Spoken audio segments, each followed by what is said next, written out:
কারাবন্দী দুজন অপরাধী। কখনো একজন অপরজনের জামিন হতে পারে না। কেননা দুজনই কারাবন্দী। বন্দিশালায় অবস্থান করে একজন অপরজনের জামিন হওয়া দুষ্কর ব্যাপার। এজন্য জামিন হতে হলে বাইরের কাউকে প্রয়োজন হবে। মুক্ত স্বাধীন ব্যক্তিত্বের প্রয়োজন হবে, যে কিনা জামিন হয়ে তাকে ছাড়ানোর ব্যবস্থা করবে। একজন অপরাধী যেমনভাবে অপরজন অপরাধীকে কারামুক্ত করতে পারে না, ঠিক তদ্রূপ নিজের ভিতরে নফসে আম্মারাকে লালন করে নিজেকে পরিশুদ্ধ করা যাবে না। তার বেড়াজাল থেকে নিজেকে মুক্ত করা যাবে না। লাগামহীন নফসকে নিজের মধ্যে পুষে কখনো নিজেকে পাপ কাজ থেকে বিরত রাখা যাবে না। কেননা সে নিজেই অপরাধী, সে নিজেই পাপের দিকে আমাদের ধাবিত করে। তো যেটা বলছিলাম, আমরা যদি নিজেদের মধ্যে শুধুমাত্র আম্মারার গুণাবলী লালন করি, তখন এর থেকে পরিত্রাণ পাওয়া আমাদের জন্য খুবই কষ্টকর হবে। কারণ সে নিজেই অপরাধী। তাই আমাদের উচিত ভালো একজন প্রতিপক্ষ তার সামনে দাঁড় করানো।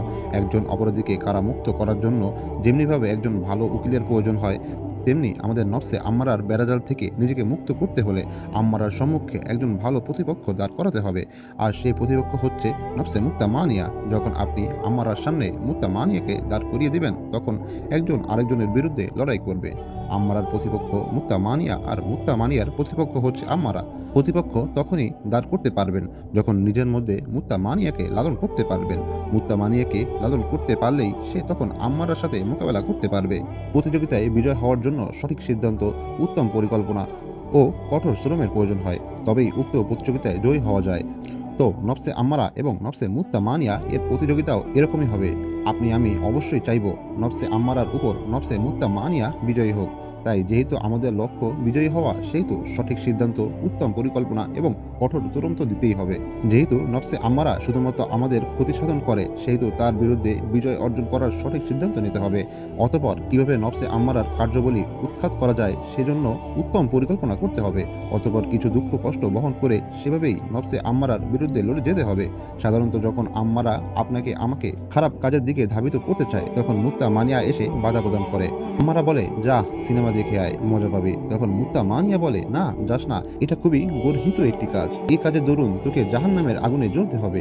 ঠিক তেমনি ভাবে মুত্তা মানিয়া যখন নামাজ পড়ার তাগিদ দেয়, তখন আম্মারা এসে বলে, আরে এত আরামের ঘুম রেখে নামাজ পড়ার কি দরকার, নামাজ পড়তে হবে না, ঘুমিয়ে থাক। এটাই হচ্ছে মুত্তা মানিয়া এবং আম্মারার মোকাবেলা, যাকে বলা হয় কারাবন্দী এবং মুক্ত স্বাধীনের মোকাবেলা। এই মোকাবেলায় সেই বিজয়ী হবে যে প্রতিপক্ষ হিসেবে মজবুত। এজন্য আপনি আমি যদি নফসে আম্মারার উপর নফসে মুত্তা মানিয়াকে বিজয় করতে চাই, তবে নফসে মুত্তা মানিয়াকে সেরকম মজবুত করেই রাখতে হবে। যদি সে দুর্বল হয়, তবে সে আম্মারার কাছে পরাজিত হয়ে যাবে। তখন আম্মারা আপনাকে আমাকে ব্যবহার করে শুধু খারাপ কাজই করবে।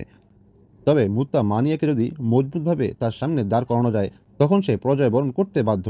এজন্য আম্মারার বেড়াজাল থেকে মুক্ত করতে হলে আমাদের সর্বপ্রথম মুত্তা মানিয়াকে মজবুত করতে হবে। অতঃপর আম্মারার সামনে তাকে দাঁড় করাতে হবে। একটা কথা না বললেই নয়, মানুষের ফিতরাত হচ্ছে প্রশান্ত আত্মা। সুতরাং নফসে মুত্তা মানিয়া সবার মধ্যেই বিদ্যমান।